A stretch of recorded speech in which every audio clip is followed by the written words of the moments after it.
Welcome, everyone. We're so glad to have you with us here for our second conversation about the Florida ADAP situation. This is a intentional community space, especially intended to be for advocates in Florida who are living with HIV. There have been so many great webinars that have shared a lot of information. What we've realized is that there have been there haven't been enough, in my opinion, as a person living with HIV, that are talking about how we develop our stories, how we share them, and why it is so critical. Because we know, as always, that our voices and sharing the impacts about ADAP cuts are critical. So we appreciate all of our community and our allies and our partner organizations, and that sometimes the way we talk with each other and to each other is a little bit different. So we're glad to have our allies and our accomplices with us, but just letting everyone know that this is an intentional conversation where we're holding space for people living with HIV, especially advocates in Florida. We'll say that a couple of times throughout our presentation, but I just wanted to lift that up. We have a couple of logistics here. Definitely this is being recorded, but it is not being live streamed. We're going to ask people to share their thoughts, maybe ask lots of questions, not maybe, ask lots of questions. And so if you say something that you do not want to be on the record or you do not want recorded, you can reach out to me and I will make sure that it is removed before we share the recording. So that's why we are recording but not live streaming, with the intention of sharing it, but giving people a little bit of a pause to think, like, did I really want to say that? Or is that something that I wish that I could take back? We're in meeting mode, so make sure you mute yourself, *6. Feel free to ask questions in the chat. Alex is here with our PWN staff. Thanks for joining us, Alex, who's going to help us keep track of questions, as well as just sort of monitor and help people if they don't exactly remember how to mute themselves or not. We'll stop at several points where we will have time for questions and conversation. We've really intentionally built in time for that. And so please feel free to put a question in the chat if you're worried you're going to forget it. But otherwise, we will have those spaced throughout our talk. Quick agenda. Basically, we're going to do a welcome. We're going to do a high-level overview of where we're at and what's going on. We're doing this so that if people are just joining us for the first time, they can get caught up. And it's always good to have a refresher for the rest of us. We'll hear stories from Florida advocates, especially how they're framing their stories that they're telling legislators or possibly submitting as part of the public comments. So hopefully that will help spark an idea or help you think about how you might want to develop your own talking points or what you might want to share. Then we're going to talk about storytelling as well as advocacy, and we're going to go ahead and I'm going to screen share while I actually am going through both how do you look up your legislator and how do you submit a public comment. So that is our time together today. I am with the Positive Women's Network. We are almost 18 years old. We are a national network that is led by and for cisgender and transgender women, gender diverse and transgender people living with HIV. We've been around since 2008, and we intentionally lift up the voice of our members who are living with HIV as the subject matter experts. This is part of the reason why we're co-hosting with the Sero Project as well as Florida Advocates, is that we know you all are on the ground burning the candles at both end and in the middle. And what we could do is we could help do some of the lift with both the technology, creating some of the slides. We depend on our community. We always have, and we always will. And so we are glad, really honored to be here to help support our advocates and friends in Florida. I'm going to go ahead and pass to Kamaria to go ahead and do an intro about the Sero project, as well as take us into our next bit of learning. Thank you, Barb. Hi, everyone. I'm Kamaria. I'm based in Polk County. I use she, her pronouns, Polk County, Florida, because I realize there is a Polk County in Iowa and many other states. But I'm in Florida. I'm a woman living with HIV for anyone who doesn't know me. And really glad to be here modeling MIPA, the meaningful involvement of people living with HIV, as we're bringing information to folks to make sure that as many people as possible understand what's happening. I am a co-executive director with Tammy Hott at the Sero Project. We are one of the only organizations led by people living with HIV, along with PWN, for people living with HIV, centering that leadership to specifically end HIV criminalization, mass incarceration, racial and social injustice. And we do this by supporting inclusive networks of people living with HIV to improve our policy outcomes, human rights, and promote healing justice. We can go to the next slide. I won't read the whole shebang.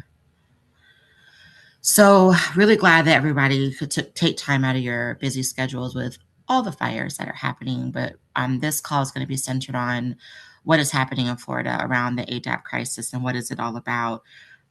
Please keep in mind that the information that we're sharing now, as everything is rapidly changing, minute by minute, day by day, in various ways.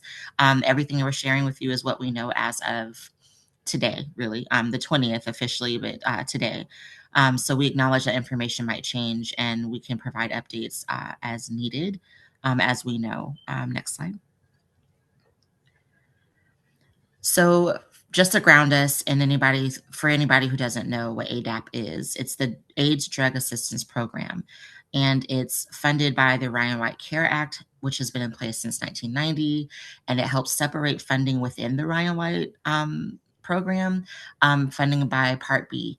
It's been around since 1996, and it serves 1/3 of people living with HIV across the country. It is a federally funded program, and it has funds provided by FDA to approve. The funding in the program through Ryan White Part B provides FDA-approved medications, otherwise known as a formulary, and health insurance assistance for low-income folks, uninsured, or the underinsured of people living with HIV. It's administered by every state, the state determines the financial eligibility, the state determines the drug formularies, and your state determines your cost sharing, cost containment measures, and documentation for residency and proof of HIV diagnosis based off of their state approved budget. Next slide. So what's happening in Florida? Letters were going out, and we'll go over a timeline later on, but letters have gone out stating that as of March 1st, and next week, that the Florida ADAP will be expected to reduce the federal poverty level, which is one of the determinations of whether you qualify for ADAP. And they'll be decreasing it from 400% federal poverty level to 130%. This is going to be an estimated 16,000 people impact in Florida that will lose access to their medication assistance. So basically, if you're making $20,000 or less, you potentially could qualify. Anything more than that, you will not. These changes will also eliminate insurance premium assistance. People whose insurance premiums are currently paid by ADAP will be required to assume the full responsibility for the premium payments, or they ultimately will lose their insurance. It's also changing the copay assistance, which will still be available for people who are insured and make under the 400% FPL, federal poverty level, through contracted pharmacies. So it's still limited, but is available for anybody under the 400%. Another change that they're proposing is that it will eliminate Biktarvy, which is one of the most prescribed HIV medications, one of the most successful for many people, and will be deleting it from the ADAP formulary, and restrict Descovy for people who experience renal insufficiency or some sort of kidney problems determined by your provider. Again, this is information that's changing, but these are the proposed changes that we've known of since January. Next slide. Barb? Yep, this comes back to me. So we said it a couple of times and we will say it a couple of more. This is a rapidly changing situation. And so what we have here is, to the best of our knowledge, and it is all in process. We're sharing at a really high level. And so here is the timeline that includes a lot of information. When Kamaria and I were talking earlier today, we knew that we needed to update the expected rulings on February 25th and the 27th. Thank you, Michael, for those updates. The Florida ADAP crisis is happening in a bunch of different ways. So there is what is happening and being driven by the Florida Department of Health. There is what is going on in the legislature. There is what is going on in the courts. Our remarkable friends at the AIDS Health Foundation, AHF, have pressed a number of lawsuits against the Department of Health for not following the proper process and trying to make them intentionally include public comments, which is what we're going to talk about later, but also to try and postpone the implementation of this. So there's a hearing on the 25th, which is Wednesday, a hearing on the 27th, which is Friday. We are hoping that they will postpone the implementation of these changes, that it won't happen on March 1st. However, that's putting a lot of faith in courts. And so we want to talk about it in multiple ways. We want to say it's important for you to be prepared for these changes to be implemented on the 1st of March, because it is likely that they actually will be. It is also really critical that you provide public comments, and those are due by March 4th. And so we wanted to highlight those two dates. So we have the early January letter that went out where they were trying to message that there were going to be changes. As we said, there are a number of lawsuits that are trying to force them to follow the rules as well as to pause this. But March 1st is the proposed implementation date, and March 4th is the last day to submit public comments. Those are the two dates that feel really, really important. So we want to go ahead and just share that timeline with you. And again, as we know what is happening, we will go ahead and update these timelines. But this is up to date as of this morning. So one of the things that people often ask is, why is this happening? Actually, I think we have a disclaimer here as well. We have a disclaimer on all of our slides, making sure that people are aware that there's a lot of moving parts, as Kamaria put in the chat. However, I think this actually is probably fairly solid. Why is this happening? It's happening because the Florida Department of Health is claiming that they are $141 million short in the budget. We need to say that they have not actually shown where that is true. And so part of the advocacy that we have is that we are demanding transparency in where this budget shortfall is projected to come from, as well as a true accounting of the utilization of these funds. As we say, their claims don't match the numbers. I feel like AIDS Health Foundation is really good in the tagline that they've been using, which is like, the crisis is not real.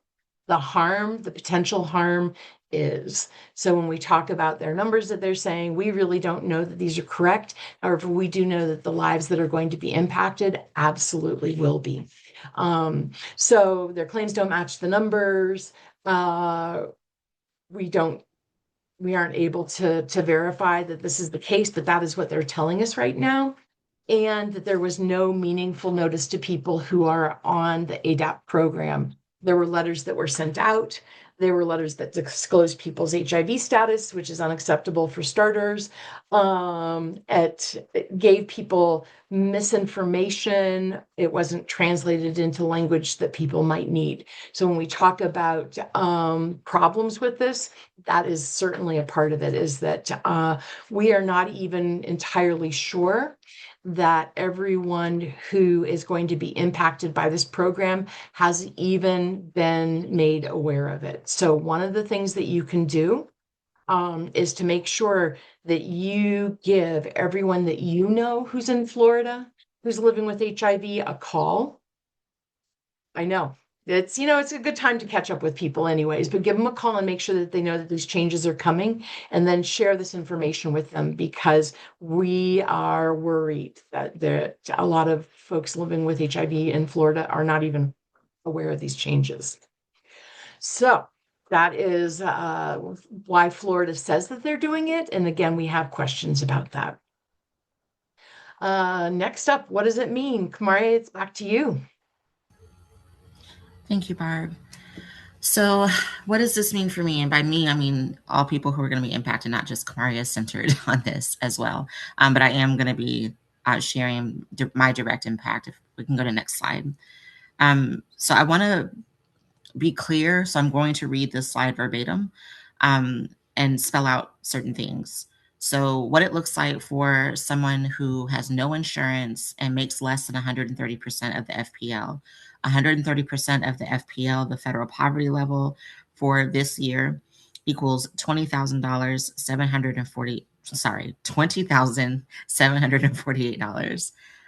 Words are not working for me today, and throwing in numbers will mess me up a little bit. That's for a single person. For a family of 4, your FPL will be $42,900. So if you make less than that and have no insurance, what will likely happen is there'll be no changes unless you're on Biktarvy. If you're on Biktarvy, then you'll have an opportunity to maybe see if you qualify for a patient assistance program, otherwise called a PAP, and be able to change your medication. So reach out to your case manager to get clarity on if that's where you fall.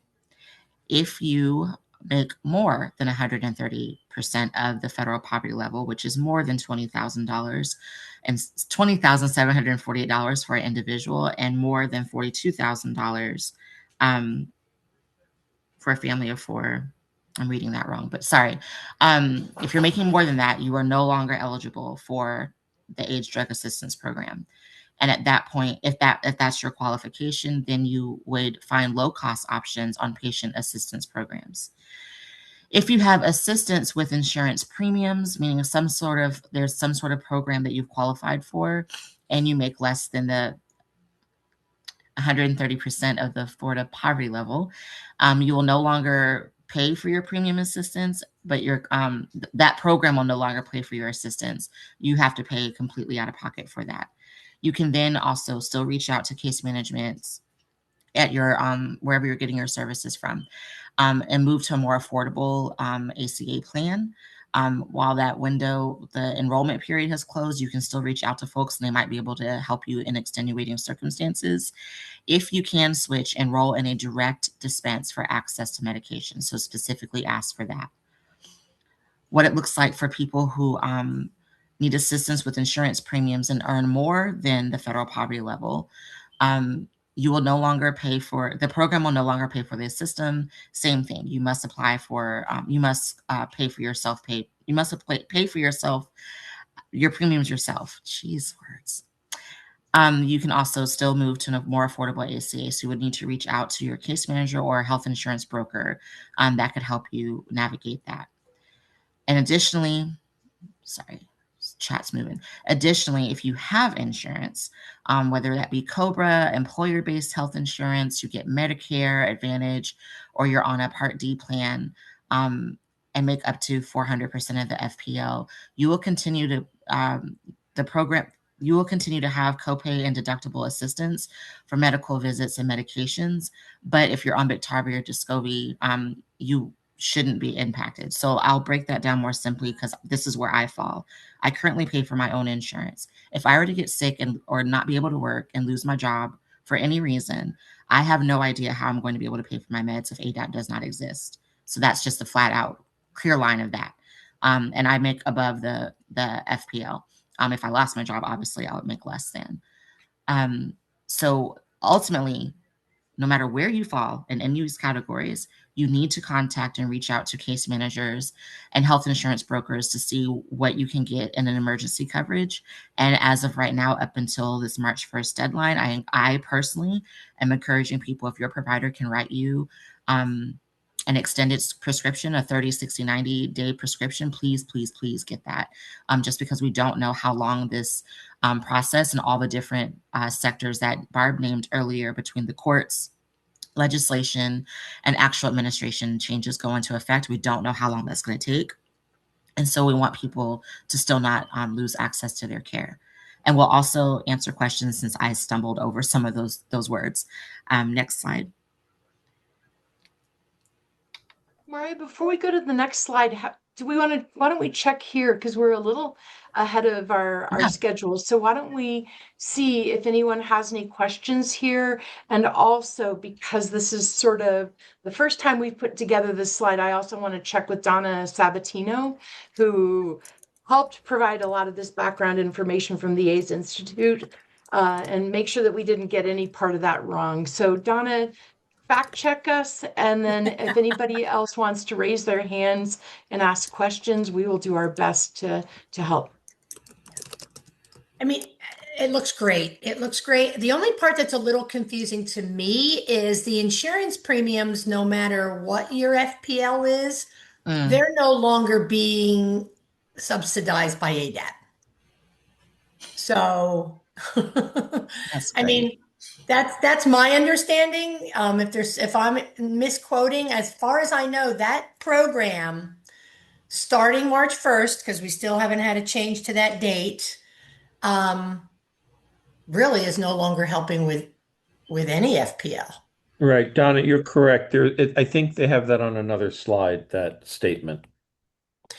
Yeah, but Yeah, looking at actually, this, I just wanted, that's why I mentioned it. Those mhm. line 3 and line 4 Okay. confused me when you spoke about those. So just so folks are aware, that program alone really isn't based on income. Yeah. The reason why we had that on separate lines is that if people are at 130% of FPL, they can get their medications still.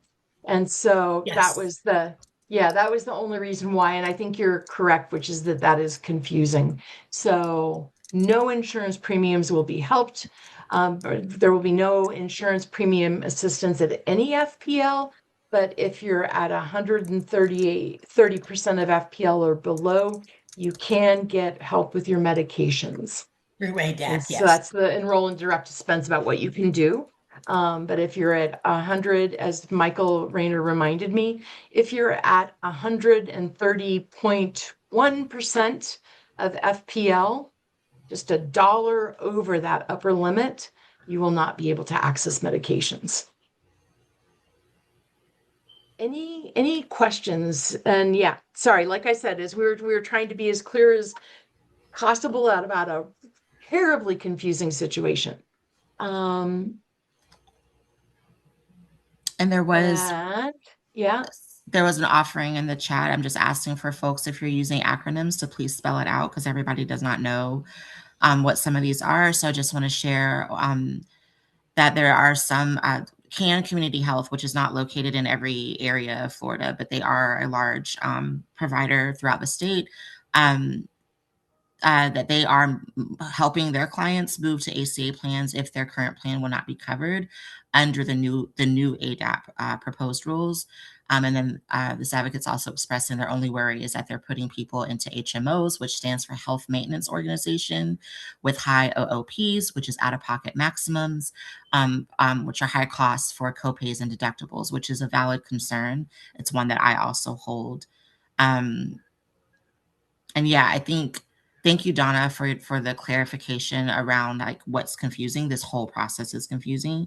I also want to name that many of us, as we go to our re-eligibility appointments, or we sign the paperwork, some of these words and acronyms are not being used when we're talking to our case manager. We just know that we're getting our medication covered, and we sign and we go on to our appointment. So that's why we're spending a lot more time in this space, just to be sure that people understand where they fall. And even if you're still not clear where you fall, please reach out to your case manager, make them explain it to you. And if they can't, then reach back out to us, and we will be backup reinforcements to contact folks as well. But we want to be sure that everybody has the clarity that the state is denying us. Are there any other questions or thoughts that folks are holding? Kamaria and Barb, I just want to also remind When you've enrolled in the ADAP program, you're given a notice of eligibility. And I believe on there it should state at where on the federal poverty limit you fell. So that could be a document that some individuals can reference to see where they stand currently, by the way the health department's assessing them.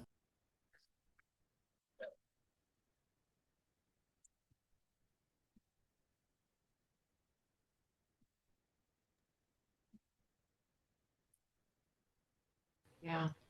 Thanks, Michael. Thank you for that. Also, just want to uplift that, folks are joining us from other states and are wondering, should this be a warning sign? Absolutely. I've been saying this since January. Like, don't wait to see what Florida's doing or not doing. Please, like, hold your people accountable.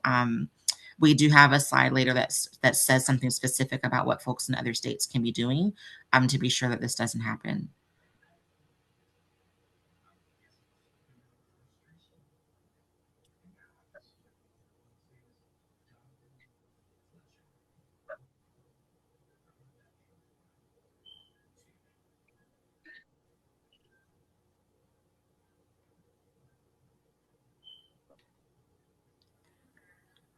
Barb, have you received any other questions? Or I'm not seeing anything else in the chat, and I don't have any private messages either. Yeah, I don't see anything. We can keep going unless anyone has thoughts or feelings. This is also a feeling space. And so if there's a part that you want to share around that, please feel free to do so. I can kick us off. I'm mad as hell.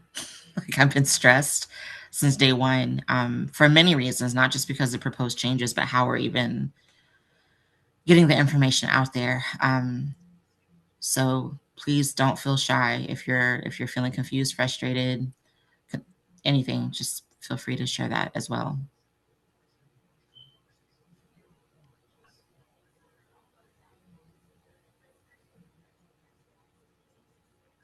There's a question around, has the health department been sending out notice to clients? Some form of letters have gone out and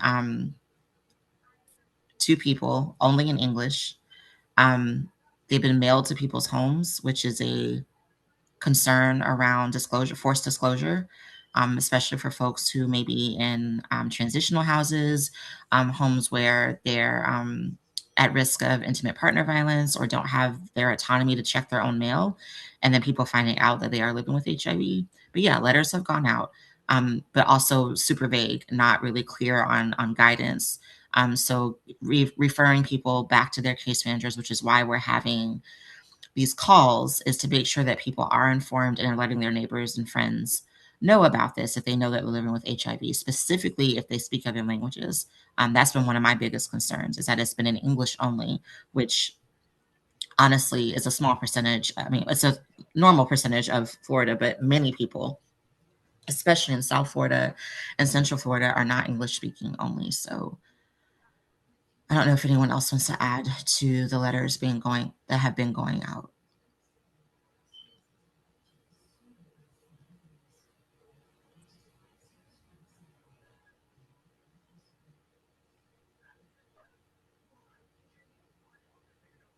Oh, that's a good question, Donna. Yeah, I don't know. I don't know.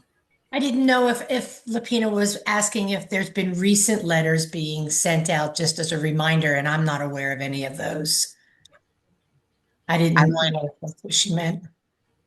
That's a good question, because I've only known of the one initial letter just letting people know that the proposed changes are going into effect on March 1st, but not as a reminder to like support and help people. That I don't mean to be sarcastic about this because it's very serious, but I seriously doubt the state's doing that. I do too. I have zero confidence that the state is taking any other measures to notify clients. They didn't even send, so the clients that are not being directly impacted at this moment, they did not get a copy of the letter to let them even know that the program is changing. So that if their circumstances change, maybe they have to leave a job and go to a different type of work, whatever. If they lose their employer sponsored plan, they won't be able to fall back on going into the ACA plan with ADAP participation. So, they haven't told people how they could be impacted, Folks have been including doing, disturbing. I'm sorry. there has essentially been like the bare minimum. Yeah. They're barely doing what they're required to do. Yeah. And I would love if there's a answer to this particular question and our comment, but there's people who are saying that they're getting phone calls, specifically moms, are getting phone calls stating not to do anything, which boggles me because like I'm not a directly impacted person and no one has called or sent me a letter, but they also, the times where I've in the past where they should have been calling me, they weren't anyway. So Yeah. Kamaria, I think it was medical case managers. So case managers who are Oh, supposed to be, no, but I mean it, like the moms as an outrage part as well. I think it's the medical case managers who are supposed to be helping people navigate the system have been getting calls not to do anything, which is really problematic because they're the ones that are supposed to be helping folks with the options. And I'm curious, Sandra, if you clients have been receiving calls from their agencies. Wow. saying not to do anything? That's interesting.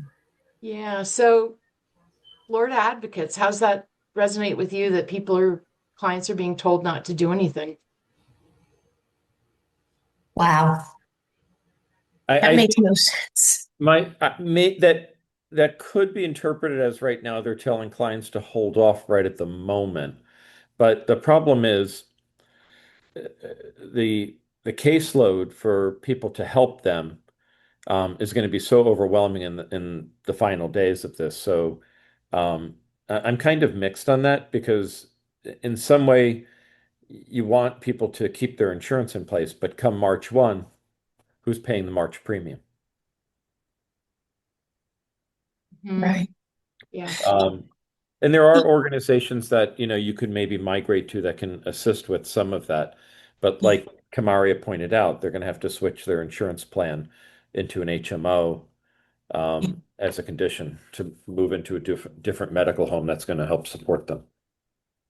The only other thing I can think of that was misinterpreted from is we wanted people to kind of wait a little while to request a hearing so that the clock started a little bit later to buy more time.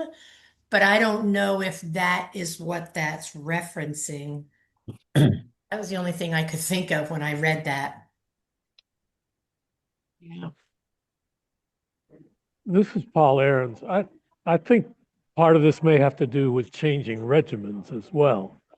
I certainly think anybody that's on Biktarvy and has to move to a totally new regimen is under a lot of stress and a lot of uncertainty.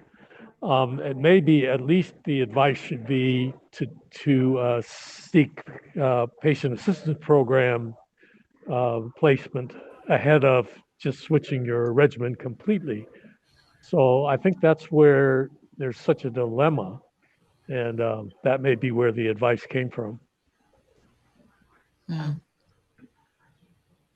So people should be certainly aware of it. And indeed, we listed the link for the Patients Assistance Program. People can enroll themselves in it with Gilead if you're on Biktarvy. It's a good idea to do that because you can get some help. And oh my goodness. Okay. Should we go on and introduce our Florida advocates? Yeah, I think we can continue on and people can please still use the chat and share your reactions and things you're hearing. It's really helpful. And I also just want to encourage, if you are talking to folks that are getting letters or phone calls, like for them to document that, like what date did they get that phone call? What time did that phone call come in? Who did they actually talk to? And to not be afraid to like ask, like, who am I speaking with again? Just in case it's not your case manager. We don't know like how much evidence and documentation we're going to need in the long run. So having a paper trail showing what is being communicated to folks and who is that communication coming from is super, super critical. yes, we can move on.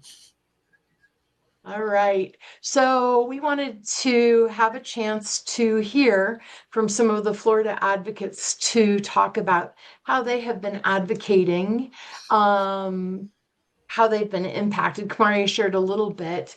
What have you been doing to advocate, and what will you include in your public comments? And really, it's like public comments or when you're calling your legislators, because we want to make sure that everyone is, seeing how important our stories are. That's the one piece that we have that is so critical, because as we say, we are the subject matter experts in our lives and in the impact. So, Kamaria, I'm going to ask you to answer these 3 questions if you would be so kind.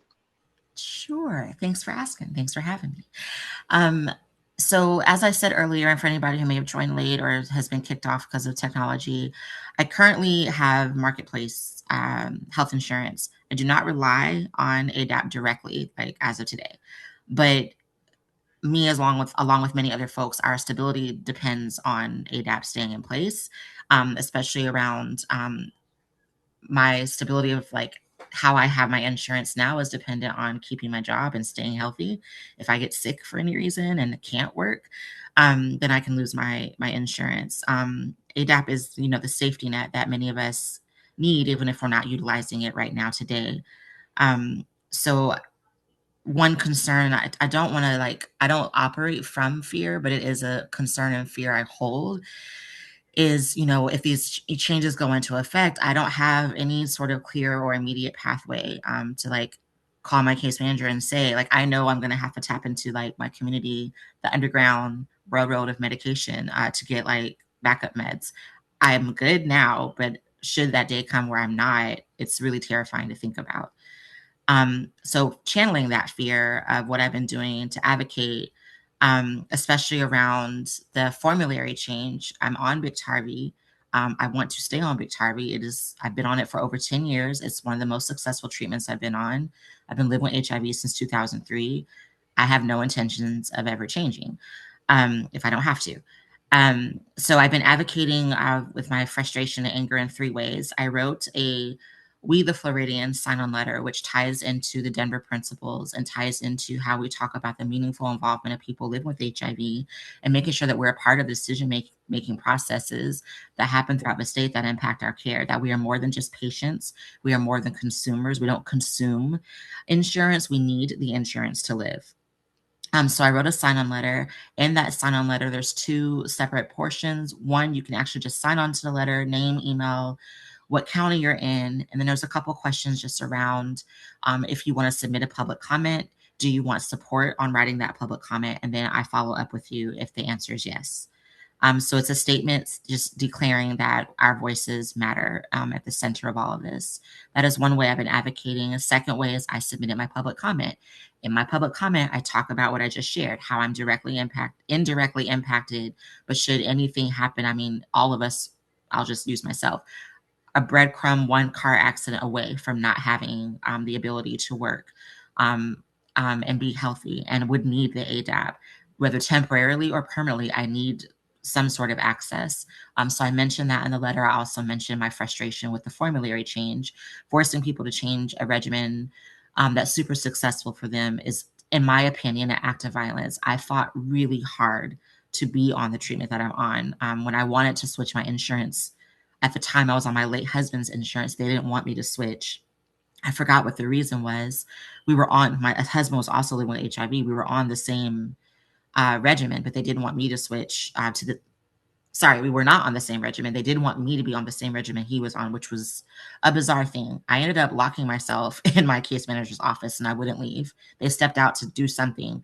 And when they came back, I had locked the door. My appointment was at 3:30. We left at 5:30 and I had a 30-day supply in my hand because I did not want to be on the regimen I was on anymore. I wasn't successful on it. It was more than 1 pill a day and it was stressing me out. I was just struggling taking it every day. And I wanted to be on the 1 pill a day regimen. And the fact that I fought that hard to be on it, the fact that I even had to do all that was ridiculous. But I fought really hard because I know what I want. I know my body and I want to stay on that. So I mentioned this in my public comment as well.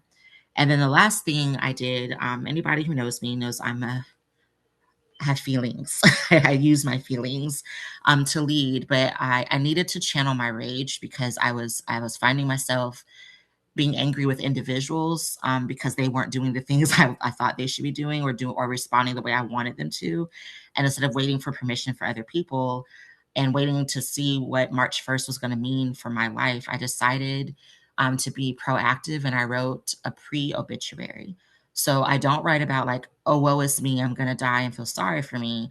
I basically am saying that my death would be a result of a budget item being taken away from me as a lifeline. ADAP is considered a lifeline for me. And I wanted to have the complete narrative over how my life ends or begins or continues on. And I didn't want the people that I'm holding accountable for that access to go without being named. So I wrote a pre-obituary. I talk about the impact of what it would mean for my life and why I'm actually dying, not because of the science, not because I'm not taking my medication. The science didn't fail me. The systems did. But I'm very much alive. This is my protest statement to say that my protest is that I'm going to live. But I'm also going to hold people accountable in the process. Others can write your pre-obituary or any other statement. I have some guidance around writing a op-ed, which is a section that goes in the newspaper. Happy to walk folks through that. I think we need as much media attention on this as possible. This particular pre-obituary is in one of our HIV friendly magazines, Positively Aware. That's where I trusted the statement to go the most, where people wouldn't freak out thinking I had actually passed on. And Rick Wasco was really, really gentle and kind with helping me put a headline to this where it wasn't alarming, but it still got the point across. So that's what I include in my public comments as well. Some words from my pre-obituary. So I'll stop there and let the next advocate share how they are also impacted. All right. Thank you, Kamaria, and thank you for your amazing work. I know that so much of it comes at a heavy cost. And so on behalf of the community, I just once again want to say thank you and so grateful. Another advocate who is doing amazing things. Actually, all the advocates we have on are doing amazing, amazing things. At great personal cost, we have Michael. Michael, why don't you tell us about how you'll be impacted, what you're doing, and what you're going to include in your public comments? At this time, it took me coming up to Tallahassee to actually sit in a conference room with the Surgeon General's senior leadership to only learn that I'm not going to be impacted at this time. I'm on Medicare as an ADAP client, so I will continue to get the approximate maybe $2,500 of copay assistance that I've been benefiting from with the program. But like Kamaria, if my life circumstances should change, I won't have ADAP in the current form that we're used to if it changes. I've been up here in Tallahassee, walking through the Capitol, meeting with legislators and testifying in front of the Senate committees. And it's been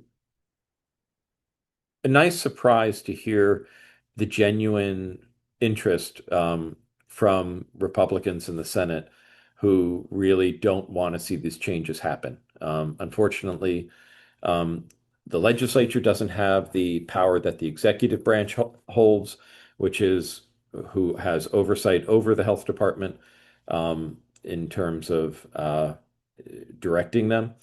The legislature does have control over the budget, and they've stepped up in the Senate side to do an appropriations, and the House has done an appropriation not quite up to the Senate level. But the health department decided to move that goalpost last week to 200 million instead of 120 million. So, we really just can never get good information from the health department, which, I think I could hear a curse word coming off of Kamaria as I'm saying this. And I'm with you there because it's so aggravating. We're trying to get the information there. And, I think it's hearing so many people's stories that have been reaching out to me randomly who I don't know. They'll find my email, they'll find my phone number, they'll track me down through social media. And, people are so scared. And I think, as part of that advocacy, it's participating in this Zoom and other efforts to make sure that clients know, that people living with HIV/AIDS know that, they have the ability to speak up and be heard through this process. And that's what I'm doing in this. I think I'll be this week on Joanne Reed's YouTube program show. We're still trying to get more media out there as well. And so, but I'm worried because, March 1 is a big deadline for a lot of us. And getting there is really is frightening. And so I am praying and hoping, like I never have before, that AHF prevails this week, so that it does put a pause on everything and kick the can down the road so that the budget could get passed and the monies can be put into place. I just encourage everybody to take an opportunity to weigh in on the public comments. And then there's going to be a time later this week, we're going to release the strategy on calling for workshops. We just have to be very strategic to make sure that we're putting all in a unified ask on the workshops, so that and coordinate that maybe with a few key senators, to put the demand into the health department as well of what we want. Thank you, Michael. Appreciate all the work that you do. We're going to go Thanks to for our putting little baby Blue's photo up there. I just noticed it. Absolutely. We all have seen this. We've all met baby Blue and just gotta bring have to bring Blue into the conversation.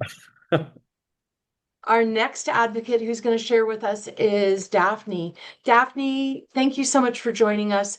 If you want to, I think yep, you're off of mute and we've got your camera on. Beautiful. Do you want to answer these 3 questions for us? Sure. Good evening, everyone. How are you? I have to put on my glasses. Wait. I can read the questions to you if that's easier. Yes, thank you, Barb. Yep. So the first question is, how will you be impacted by these proposed ADAP cuts? Well, it's not a question that I wouldn't answer with without anger, frustration. But you know what? I'm preparing myself mentally. I'm going to the therapist, first of all. Let me introduce myself to most of you that I don't know. My name is Daphne Cooper, and briefly, I will be 65 in October, diagnosed with full-blown AIDS in 2001. Got on medication, 3 types in one day. It was a lot. And then I was introduced to a triplet and then the final one, Biktarvy. I was in Minnesota at the time, and my doctor recommended it, and it did well for me. I'm undetectable, and I am a widow, and I have 2 children, 2 adults children. And that's important to me because I needed to stay healthy and be a model mom, not a sick mom, but a healthy role model to my community and my children. So that's what I did. I got dressed up every day and I volunteered. Volunteering at certain HIV organizations helped me to deal with becoming HIV positive because I was no longer diagnosed with AIDS. So I beat that. And so now I'm trying to beat this storm only with, I keep in touch with my medical caseworker. I have a good rapport with her. The second thing for me, my temperament has changed so much that I try to treat the healthcare professionals when they get on the phone, or if I go in their office or in certain hospital settings or clinics, to be extra nice to them, for my part, because I can understand what they're getting from people, and yet and still they have nothing to do with the decision.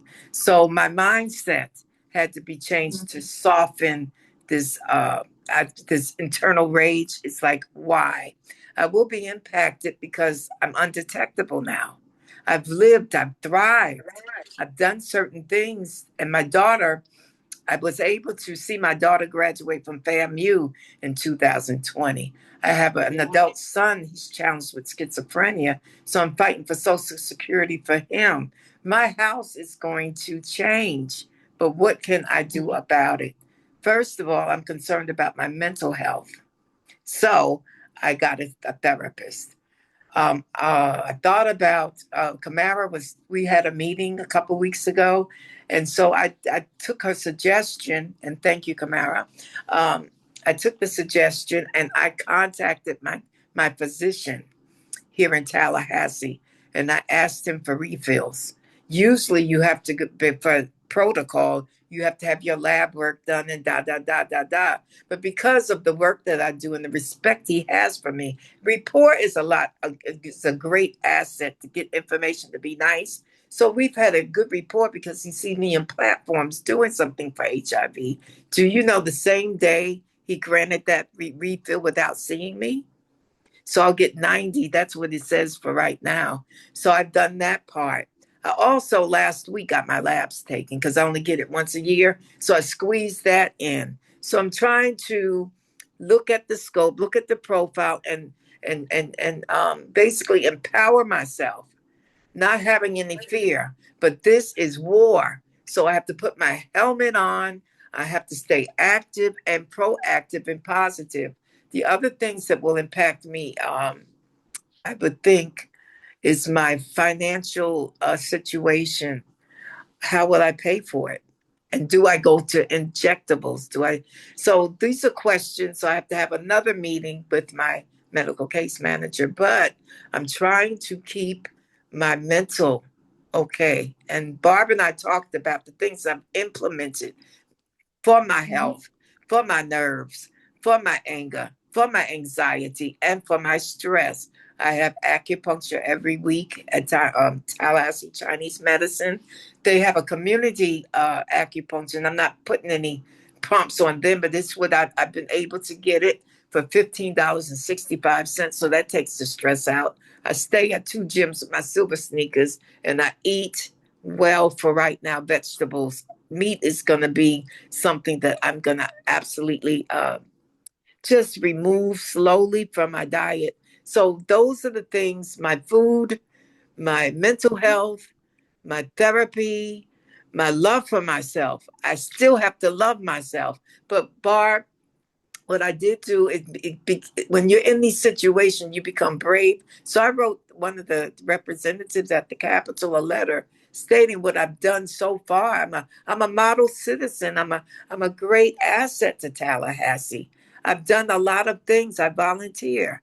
I'm just an advocate with a sweetheart and compassion for people living on the South Side, where I don't see a lot of advocacy on this side, where the Brown is, where the Section 8 and the HUD people live. I don't see them. So I try to do things on my own little projects, visit the elderly, and inform them of my status. I tell my little stories in my testimony because there's no shame. Just letting them know I'm a member, I'm a client at Big Ben Cares, letting them know where they can get testing, where they can go to ask questions. So I'm just saying it pushes me to pivot for right now. Yeah. Daphne, thank you so much for sharing your story, what you've done to support yourself, your success with your 90-day fill. That's a big lesson for people. And also how you wrote a letter to your legislator sharing what the impact's going to be. That's some amazing, amazing advocacy. So thank you for sharing that story. And just want to lift up that Kamaria has said how powerful it is to have this space where we're talking amongst ourselves. This is the critical piece that we need to make sure that people are hearing, and that we also are here in community, because many people have heard me say that. But from the early days of HIV, what we could depend upon, what's kept us here this long, is each other, our community and each other. So thank you so much, Daphne. Thank Appreciate you. all the work you do. And next, we're going to go to Tori. Tori, how are you? Thanks for joining us. Barb, how you doing? How everybody doing? I'm so happy to be here. Just to be able to, like you were saying, we have to stick together, y'all. It's so much power in the seed. I was just telling my husband I was getting a little emotional just listening to everybody talk on the call. It's just it's very powerful because I know for a long time I've been positive now 23 years, and a lot of those years I didn't have a support. It was just me. Um, it's just so good to be on the call and to be with other people who are living with this and people that care about people living with HIV. So I'm just happy to be on the call. But I guess to start off and answer the question how I will be personally impacted by this. Let me go and I can read it. I will be personally impacted because I am currently on ADAP. I received a letter actually from my case manager I have right here. I'm a household of four, me, my husband, and my twins, and I am $3,813.33 over what would be the FPL for a household of four. It actually has 142.33. So this is very devastating to me because Biktarvy is the medicine that I take, of course, and I've been on Biktarvy for 9 years now, and I've had no side effects, and I don't want to go on a different regimen. As Kamaria was saying as well, too, Biktarvy is a great medicine. I'm not gonna go on anything else. Like, I don't feel that I should have to switch my medications. This is very, been very stressful for me and my family because, like I said, this has been my lifeline. My husband, my kids are not living with HIV, and I want to keep it that way. Trying to figure out, I'm blessed to have such a great doctor at the Alachua County Health Department, Dr. Jose Panero. He did write me a 90-day supply to hold me over. And he is one of the doctors that he's refusing to do anything, switch anyone off of any medications until he hears effectively that something's going to go into effect. So I commend Dr. Panero for that. Um, piggybacking off of what Kamaria and Michael was saying, that I think one of the biggest things that I'm being impacted by, not just for myself, the community of people that here in Ocala and down south, it is a lot of Haitian Creole and Spanish clients. I used to work for the Alachua County Health Department for 7 years. I was the regional linkage coordinator. So even though I had to step away from that role to my son had transitioned to middle school, so I'm kind of just like staying home now, trying to keep him situated. And I'm working part-time at FedEx. And even working part-time with FedEx and my husband, he does roofing, I still don't qualify. And I still have a lot of my clients that reach out, my old clients that reach out to me, especially the Haitian Creole community. Some of them have not received letters. And like Kamaria was saying, a lot of these letters are going out in English and they don't have translators. So I've been advocating really hard. I was on the front page of the Washington Post sharing my story as living with HIV, small community, Ocala, Florida. The stigma here is really sad, y'all. I had a young girl, she's like 22 years old. Her family like literally put her out of her house and got a handy house shed and made her live in the house because they think that HIV is airborne. And that's just some of the stuff that I have to deal with here in Ocala. The stigma is horrific surrounding HIV. So I was able to go up to Tallahassee last week and protest at the Capitol with Michael. It was just so powerful. I really feel that like our voices were heard, but like I said, we're just kind of in limbo waiting right now. And like I said, I just feel like this budget cuts cannot go into effect because, like I said, it's over 16,000 people here will be affected by this, including myself. So it's just we can't allow this to happen, y'all. Like it's just it's crazy. And since sharing my story, you guys, and my story, Ocala News piggybacked off of the Washington Post article. So I was never really like, it was people, because I'm a Florida advocate, so people here in my town knew that I'm positive, but it was a lot of people who didn't know that I was positive. So when my story came out, do you know how many people I went to school with? Some of my mom's friends, just people that I've known here have reached out to me secretly through social media or on Messenger saying, "Hey, Tori, thank you for sharing your story. I've been living with HIV this amount of years. Nobody knows. Like, thank you for being so bold." And that's what really just like keeps me motivated and praying and just, just trying to, I'm just having faith that that it's gonna get overturned. And that's what just tries to just keep me on the positive track as we're slowly creeping up on March the 1st. It's just really having groups like this, having meeting so many people that are living with HIV and are not living with HIV, but are advocating for this cause.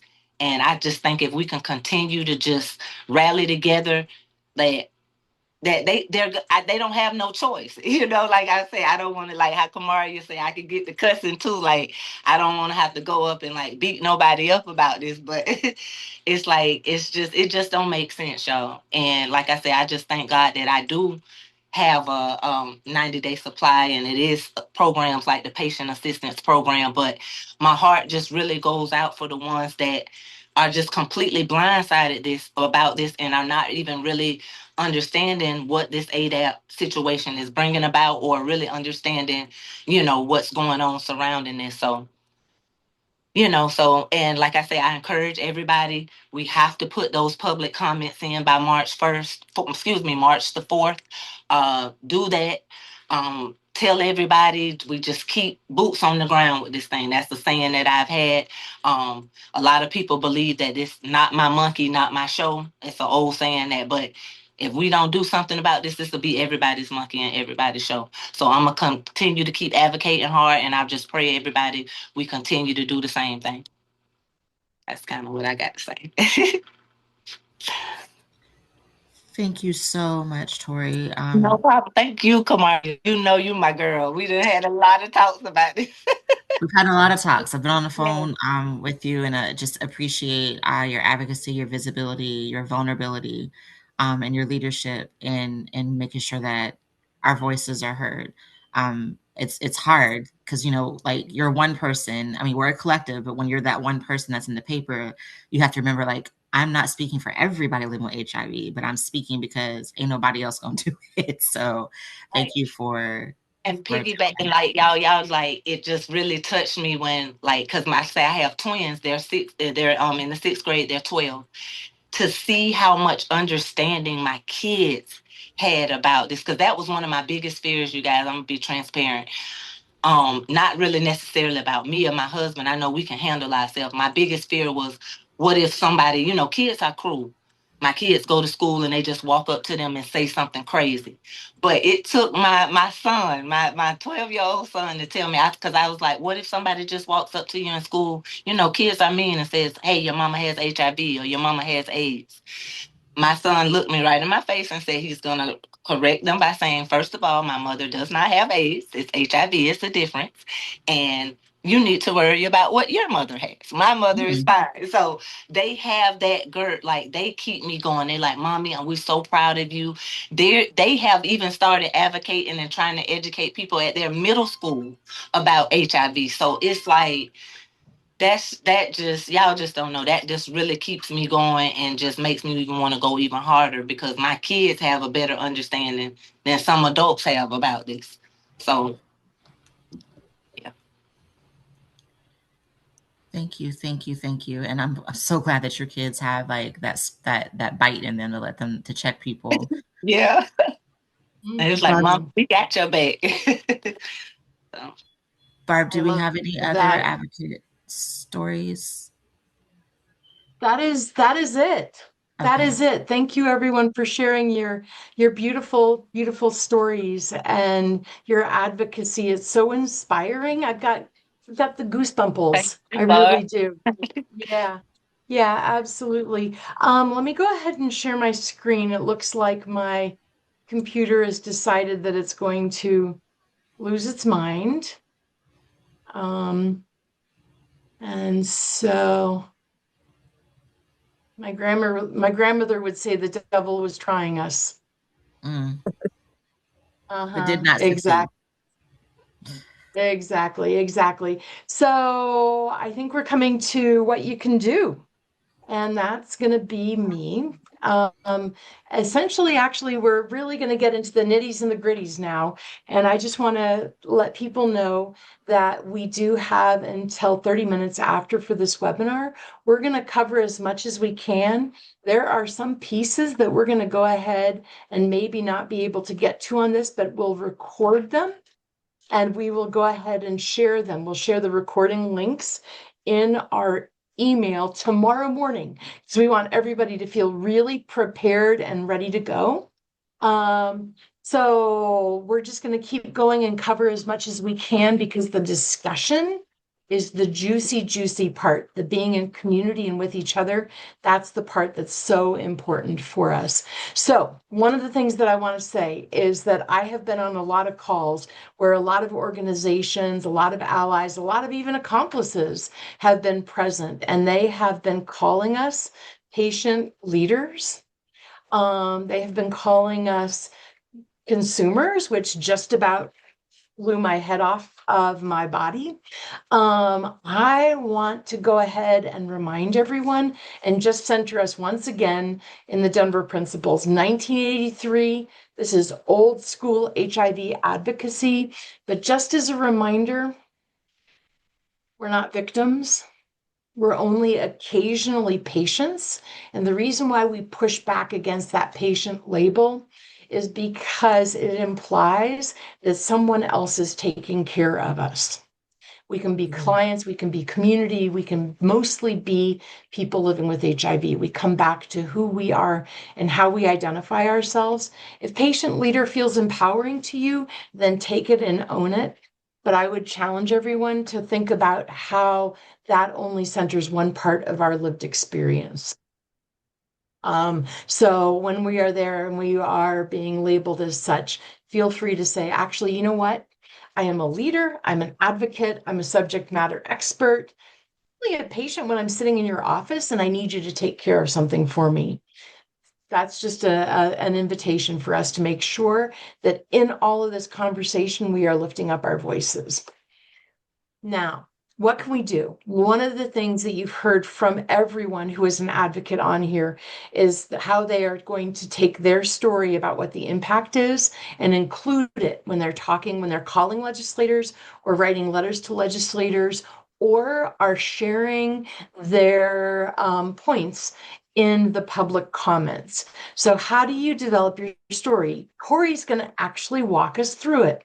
So Tori, I'm going to turn it over to you to do just a little thumbnail sketch of how people can think about storytelling for impact. Okay. Can you guys hear me? Hold on. My service is kind of acting. Let me get back to the right spot. Hold on. We can hear you. Gotcha. All right. All right. And I'm going to cut my camera back on. Sorry about that, guys. Okay, so yeah, parts of storytelling, guys, is kind of simple, but just be yourself for one, but start with who you are and the details, it'll help that. Start definitely open up with one sentences that grounds you. Just like I said, just be yourself, be normal, introduce yourself, tell, where you're from, a little bit about yourself, and just keep that simple. Second thing you can do, name the problem, make it real, and how does it impact your life? Just how me, Kamaria, Michael, we were just kind of telling you straight up what's going on. And show the impact and what it costs you, like the emotional connection, like Miss Daphne was talking about. That's very powerful. A lot of us don't like to, admit that we're getting help through a therapist or talk to someone, but it's really very important. I've been talking to a therapist as well too. So, because sometimes the mental stuff that goes on with the stuff, you can't do that alone. So, and talk about your life. What does it mean to your life? And also connect your story to their decision. Be explicit. Like, it's nothing wrong. Explicit doesn't mean you have to like be dirty and talking dirty language, but be very vocal, be very transparent. That's how I feel. Like, I've always, cause sometimes I wonder if I'm too country, if I'm talking too plain, but I can't be nobody else but myself. And that's how I feel like I'm very impactful, because it comes straight from the heart. So whatever you're talking about, just be very transparent about it and be very explicit in what you're saying. And like it says, number 5, end with a clear ask and make it non-negotiable. Meaning, just what it says, make your demands and stand on it. You don't have to be. I love what Miss Daphne said, because my grandma has an old saying, you get more flies with honey than you do with vinegar.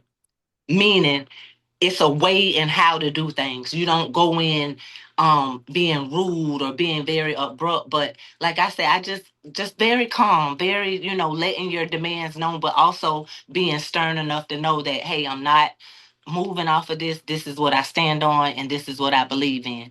And I think if we do that and incorporate these 5 tips here and telling our story, it's gonna be phenomenal, because nobody cannot feel you if you're following these guidelines. Being yourself, like I said, be transparent.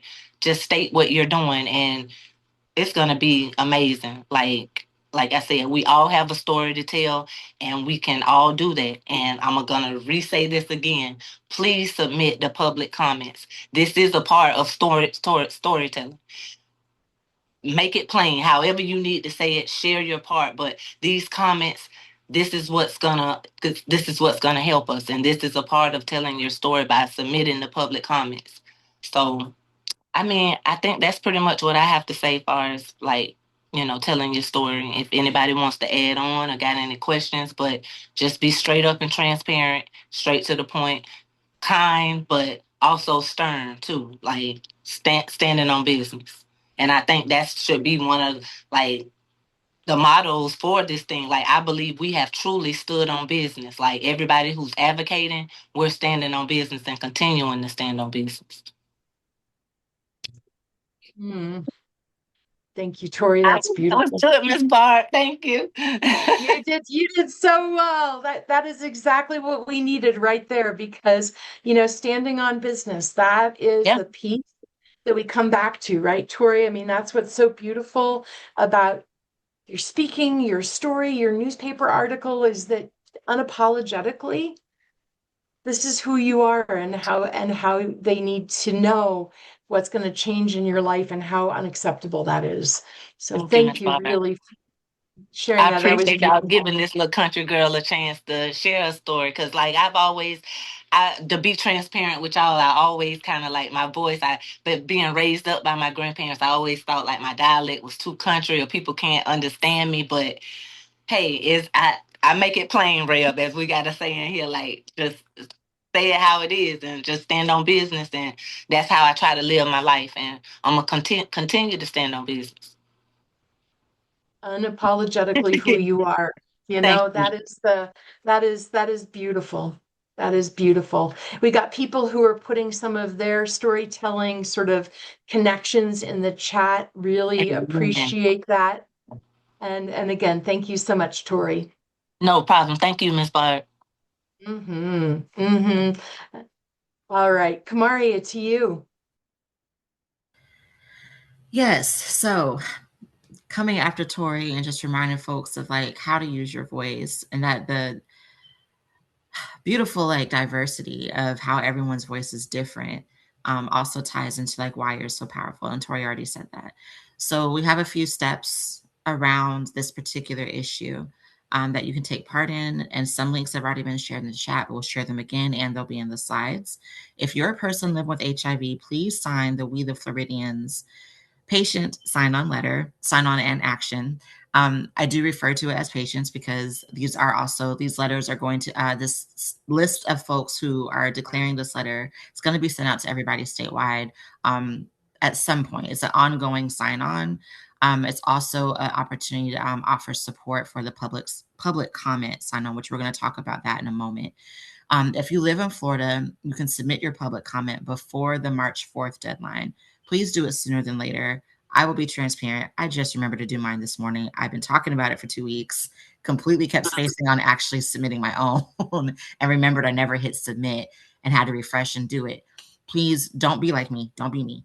And please submit your comment ASAP. They only ask for your name and your comment. Like, I think your title, like if you have a Mr. or Mrs.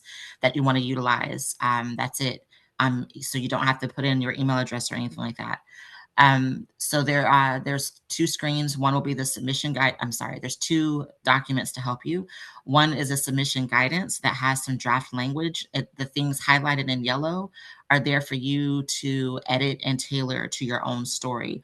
Donna has dropped some talking points and scripts in the chat as well, which are part of these slides, the AIDS Institute Action Alert, that can also help give you language. So please don't feel like, oh, I don't know what I'm talking about, so I can't submit a comment. Yes, the F you can. And we need you to. So please do that. If you live in Florida, also contact your lawmakers. I was on an earlier call with Donna, and folks are trying to get out of this saying that, oh, we're not hearing from anybody. Our constituents aren't saying anything. We know that that's not true, but we need to have more numbers. Like, we need people calling every day, sending emails, sending letters every day. So this action alert also has templates and scripts for you to do that. Do your best to try to tailor and tweak and add something personal about yourself to it, so it's not copy paste, because they do tend to not pay those any attention if they recognize that they're scripts, but still do it. Numbers matter a lot. And if you don't live in Florida, this is really critical, because I know there's a few of y'all on here that are not in Florida and are wondering, what can you do? You can call your federal lawmakers. You can call Congress folks and ask them to pressure CMS, I forget what that stands for, to open the special enrollment period for people losing insurance in Florida. So you get to, we are giving you permission to advocate for us from your state. So please also do that as well. And also, if you sit on a Ryan White Care Council or any community advisory board or anything of that nature, and ADAP is a conversation, or Ryan White Part B is a conversation, ask the questions. Tell them, hey, I see this happening in Florida. I don't want this to happen here. What assurances can you give me around the federal poverty level, around the drug formularies? I guarantee you most of those care spaces have some sort of advisory group around drug formularies, around the language that's utilized, that you can join. You can ask to join, or you don't have to ask. You can just find out when the next meeting is and show up. But there's ways that you can be of support to folks in Florida if you're outside the state. And I will say, for the record, CMS, thank you, Barb, stands for their Centers for Medicare and Medicaid Services. I always want to say a different CMS because we live in alphabet soup. Thank you, Lapina, as well. So those are ways that you can advocate: sign-on letter, public comment, script for lawmakers. And if you're outside the state, contact your Congress folks as well. Next slide. Back to you, Barb.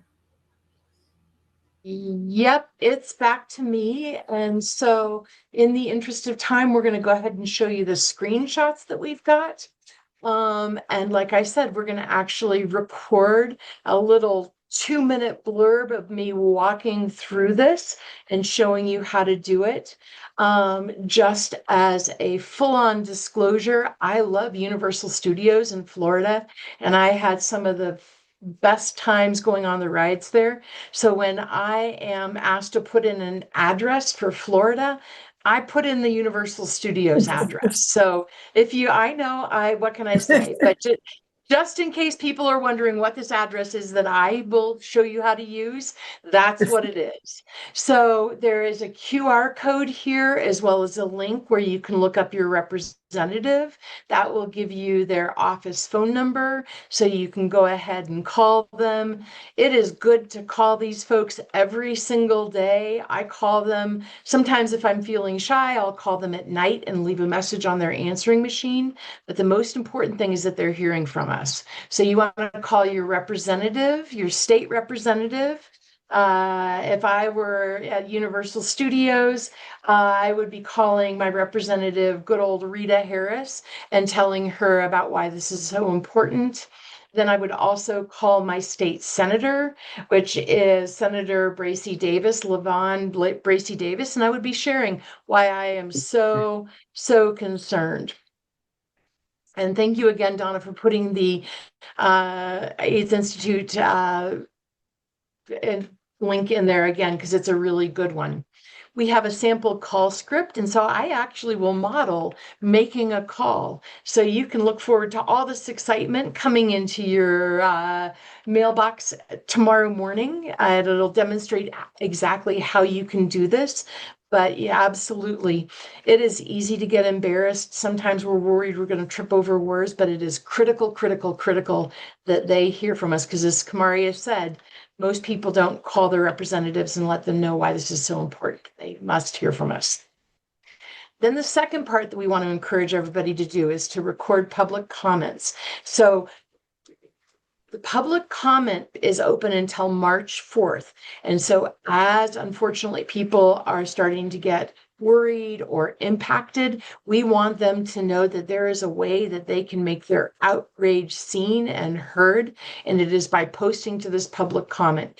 You do not have to be a Shakespeare or have a PhD in liberal arts and to write something. You can write it. I mean, Tori, years talk about speaking like a country girl, and I think that that is so charming and wonderful, and I love it. And however you write a public comment is okay. We know that we come in all of our different capacities, and so this is critical. So we'll have the link. It's a little Baby, what are you confusing doing? on stage. And so we'll go ahead and I will share with everyone how you can go ahead and I will model what it's like submitting a public comment. You can see I actually started to write mine. If you want to, you can do it in a Word document and you can copy and paste it into this. Here is a sample language as well. And again, thank you so much to our friends at the AIDS Institute for modeling some sample language. There also are a couple of other folks that have done so as well. And Maria, I just wanted to give us a little bit of space for questions, thoughts, and reactions rather than taking up something, because this is the juicy stuff we can do in person while we're here with each other, and the recording about how you submit, that's something we can do after the fact. But if we want to just take some time, see if anybody has anything that they want to share, feel free to come off of mute and let us know how you're feeling, how you're doing. Because like I said, good space for feelings and thoughts as well.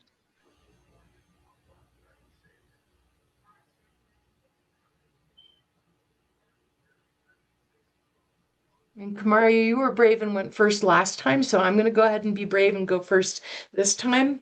I'm going to say that I am in awe of all of the advocates in Florida who are here, who've shared so much of what they've done. Looks like Jesse put a question in the chat, which is, regardless what happens on March 1st, which is when the changes would be implemented, or March 4th when the public comment ends, should folks still call and email their representatives? Kamaria, what do you think about that? Hell yeah. Sorry, not sorry.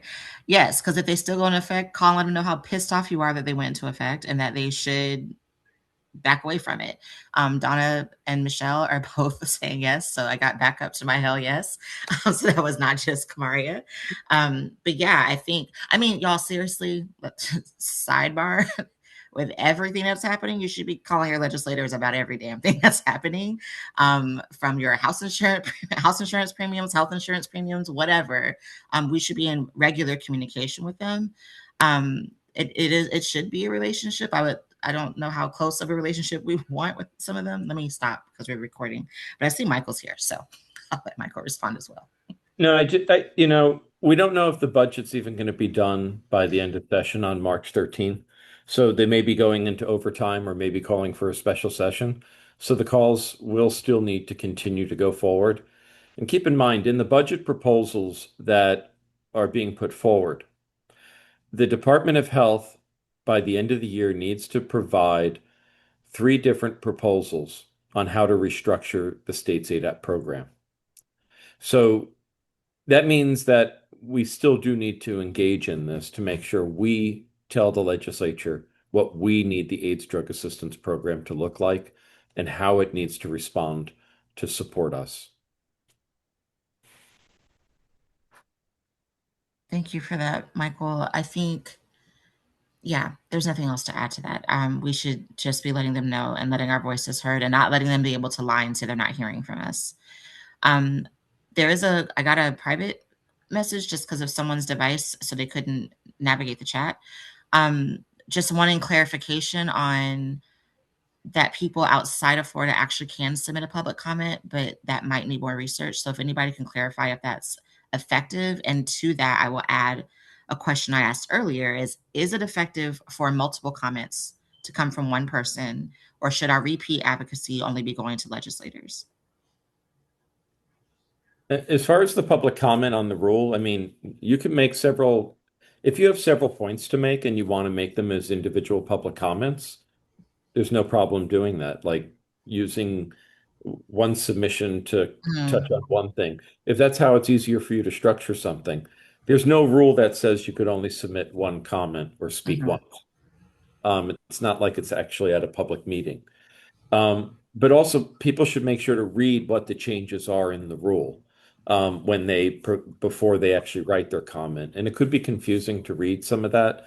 So just try to figure out what might be changing, but speak to how you feel that, the changes that have been announced are going to impact you. What was the other question to that, Kamaria? If repeat, like I submitted a comment today, should I send another one tomorrow? Should I send another one the next day, the next day, the next day? Or should I focus my repeat energy to legislators? I would, yeah, once you've done your comment, it's just going to be seen as a duplicate. I don't think it'll change anything. But if you put the comment in and then all of a sudden you didn't think about a particular aspect where it changed, if you want to build off the previous comment, definitely do that, because sometimes we think about things differently. Like some people, like I could have said, this doesn't impact me at all, or you could have said, this doesn't impact you at all. But you need to recognize that, it could, depending on your life circumstances. Right. There may be somebody looking to move to Florida from out of state. There is no rule that you have to have residency in the state to make a public comment. So anybody in the United States can actually weigh in on this. It's going to be more impactful if it's somebody who's a resident, but they're not checking for residency in the public comment. There will be organizations probably at the national level even making public comment. So, there's nothing binding on that. But it could be a family member of somebody who lives in the state as well, who might be stuck having to try to figure out how to financially support that individual to pay for their premiums or their medications. Thank you for that. I just want to also be clear about, I know sometimes folks see like an onslaught of messages of contact your legislator every day type of thing, and don't want folks to confuse those two type of strategies and do an unnecessary repeat of a public comment when their energy can be towards a legislator instead. So do both, but we got a lot of targets to hit. Yes. And I'll tell you, I know who can hit really hard, and that's Tori. So don't ever get in the way when she starts punching your arm. All righty. We just want to go ahead and take a moment to thank all of our community partners.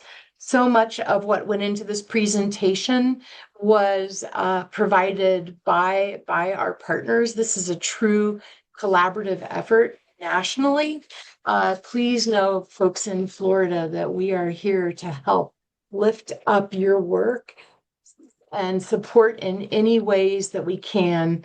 We're going to end with our call to action, which is make these calls, submit these comments, and then let us know that you've done so, because we want to celebrate how powerful our community is when we mobilize.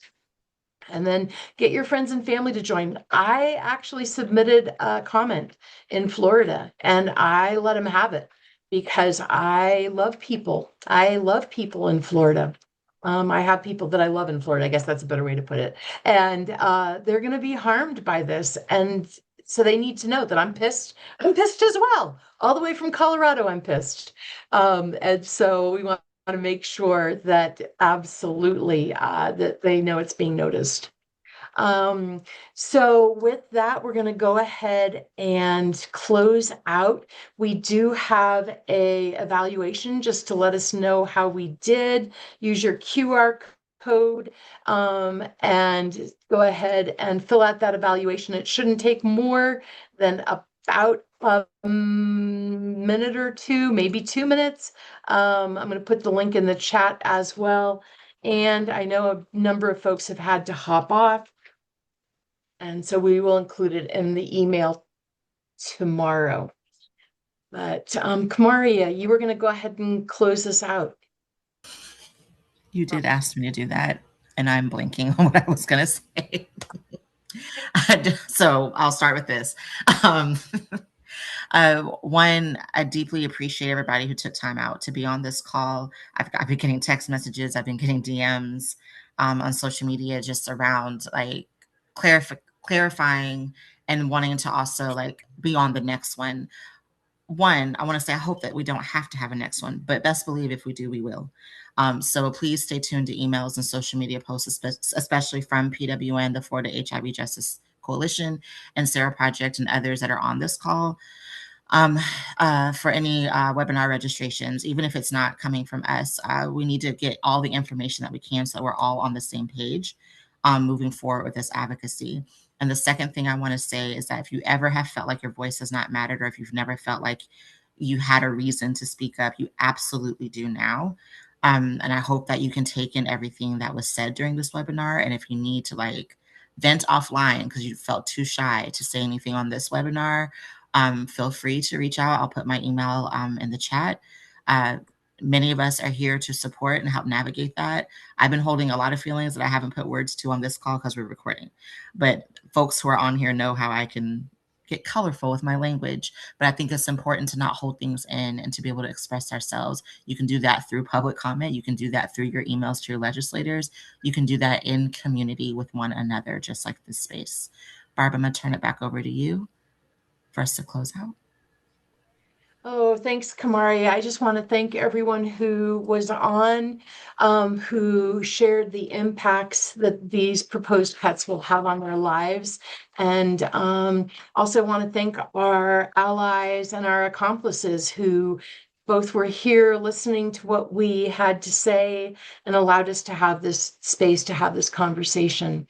If anyone has said anything or posted anything that you do not want to be a part of the recording, please reach out. My email is here. It's pretty simple. It's barb@pwn, Positive Women's Network USA.org. Otherwise, I'm going to send everything out tomorrow morning so that we can all get to the public comments. And please, please let us know how we can help because our voices are so, so critical.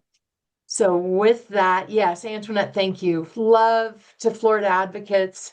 And thank you, everyone. And we're just going to go ahead and we're going to end there. But once again, thank you to the Florida advocates who shared both their personal stories and also their powerful advocacy. We're really grateful. So with that, we're going to say good night. Thank you, Barb. Thank you, everybody. Right. Yeah. Take care, everyone. Good It was lovely night. seeing you all.